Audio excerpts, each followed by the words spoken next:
Welcome to devlog number 2 for my game, still titled not decided. So the key part of the game is basically going to be a survival in a type of Timberborn, Raft, Axion, and a few other games combined into one. And the key aspect of the game is basically some event happens, you are in space where you have limited resources, you cannot land back on the planet to survive, something happened, etc., etc.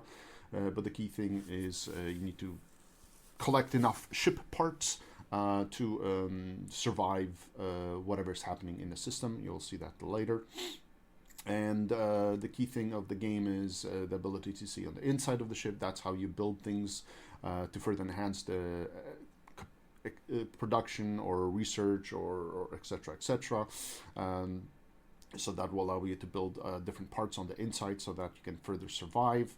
And the key thing is you find these parts and you will dock with them in that you do not build them from scratch. Again, you're in deep space, or you are in space of a you're in space, and as such there's no real production facility up and running. You're the only crew left in the system. Why? Story-wise, you will see. But the key thing is you find these parts, you will dock with them, and therefore building up your ship to be faster, more room for production, more energy production, etc., etc., etc.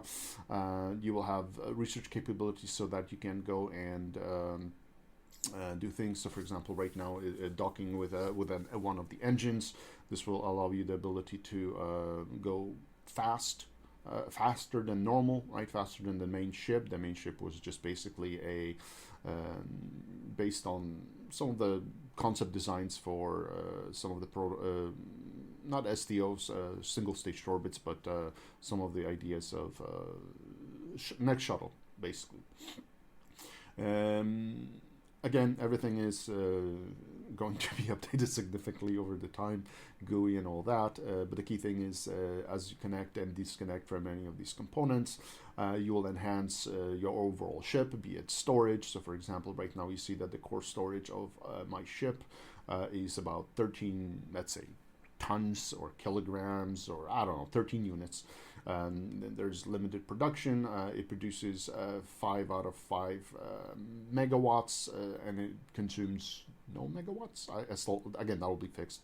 And as you see, once in dock, you will see the slight reduction in the overall available energy. And again, key aspect is you find these parts. Why you can't build them? Again, you're in space. There's nobody around. So therefore, building an entire space station or components with high precision docking ports and all that is going to be difficult. So therefore, finding them will make also a survival game that much more challenging. The scope of the universe, of course, will be based, or universe, the solar system will be based on the difficulty level, right? So, for example, you can go real time or full size or high difficulty, and therefore it'll go hopefully a 1-to-1 scale to our solar system, and therefore travel between stars will be extremely difficult and long, right? Even because again, 8 minutes to the sun. To Pluto is like 45, was it 45 minutes or 45 hours? I don't remember. I have it somewhere written down. But anyways, therefore, there will be multiple difficulty levels, and that will reduce the overall distances, which will make things much more interesting or easier.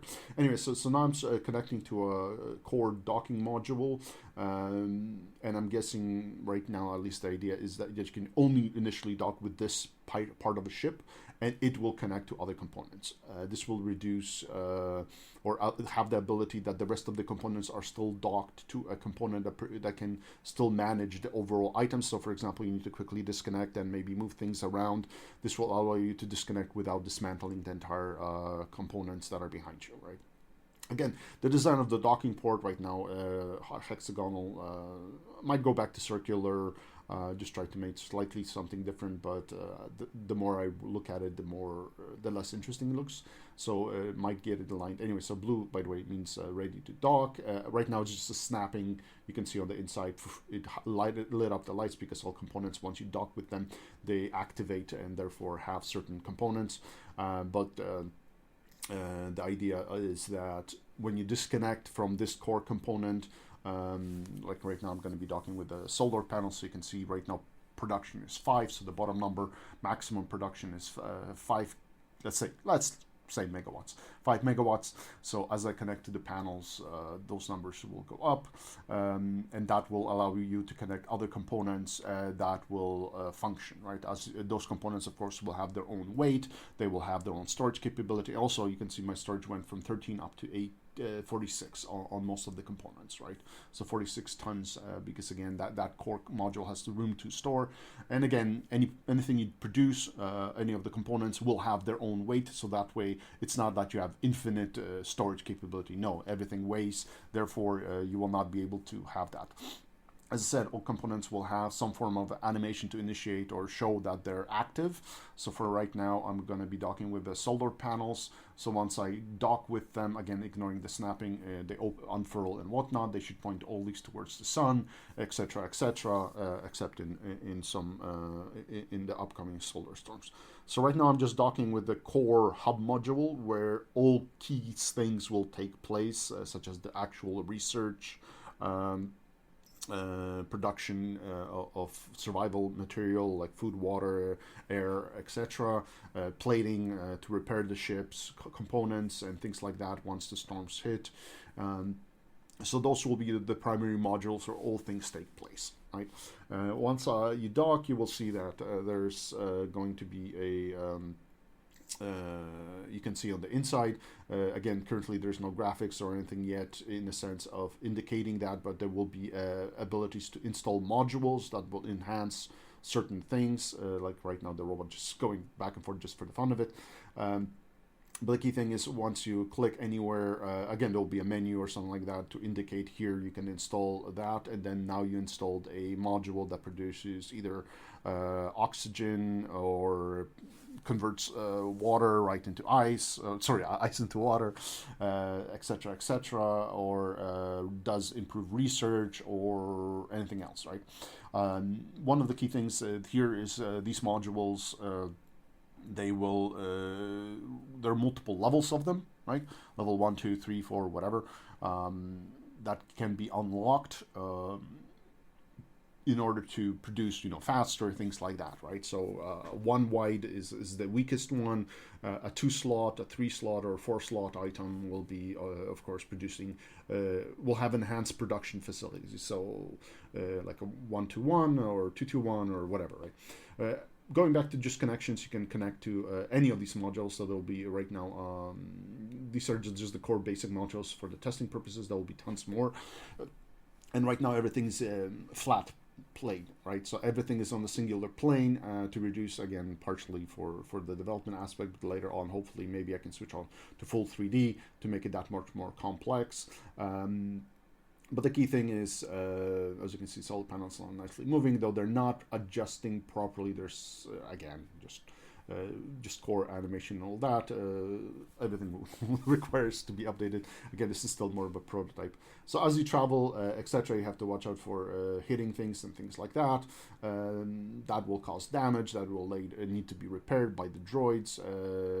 Various types that you have.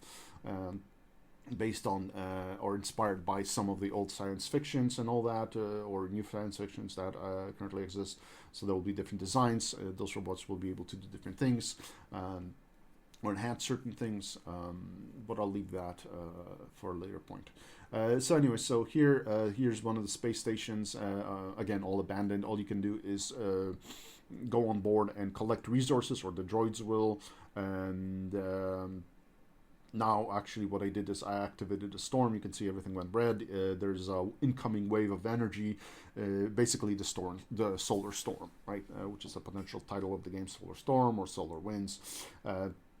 But the key thing is that energy, when it hits, it will damage the ship. Right now it doesn't, but the idea is that it will damage the ship. So the key idea is at that point you hide behind other things, be it established star bases or behind planets, right, to survive. And then the advantage is once later you enhance the ship maybe well enough, the energy production of that wave or that energy time will increase significantly the output of your at least solar production, right? So that's sort of the key other aspect, though. You can hide them, disable them, so you can turn them off, the panels, for example, before the wave hits, so you don't damage them. That's all TBD. So that's sort of the core mechanics. Going back quickly, I'm not sure if I mentioned why I mentioned you cannot build them from scratch, at least majority of it, but you will be able to, for example, right now you have 6 panels, or 12, but 6 modules of panels, but you will maybe start with 1 when you find it, or maybe 2, but you can build them with the resources, right? Electronics, composites, circuits, whatever. You build them and the droids will go out and start installing the next set to enhance your overall energy production. Each of the hub modules and any modules hopefully will have additional slots for, again, maybe installing side panels. Maybe you don't want these type of panels. Maybe you just want a streamlined ship, and then you just have installed them on your side of the ship or the modules. Put armor, solar panels, production like RTGs. So that. And that, honestly, is the core mechanics of the game. The asteroid mining will be limited, and again, it will be story-driven why it's limited. This will ensure that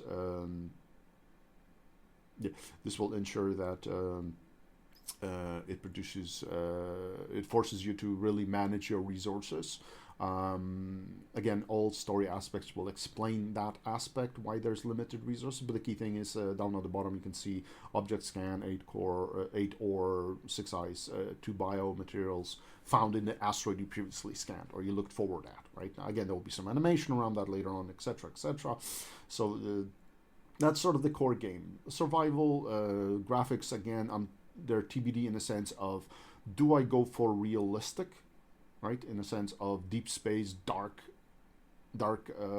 highlights and things like that, or do I go a bit more in between realism and enjoyability, right? So that's sort of the key thing of that. So yeah, that is the core thing. One of the other things, of course, the key aspect of the game is also the ability to reconfigure your ship as you want. So right now, for example, undocking with this module, the idea is that the robot and the lights, for example, will go off. The lights already went off, but the robot should also go offline because it doesn't have in itself its own power, right? It's our power source, or power source was expanded, whatever, over the X amount of time that. So that's the key thing, is connecting these modules, building up a ship, surviving the storm, understanding the story, what happened, and with a certain goal of leading the system.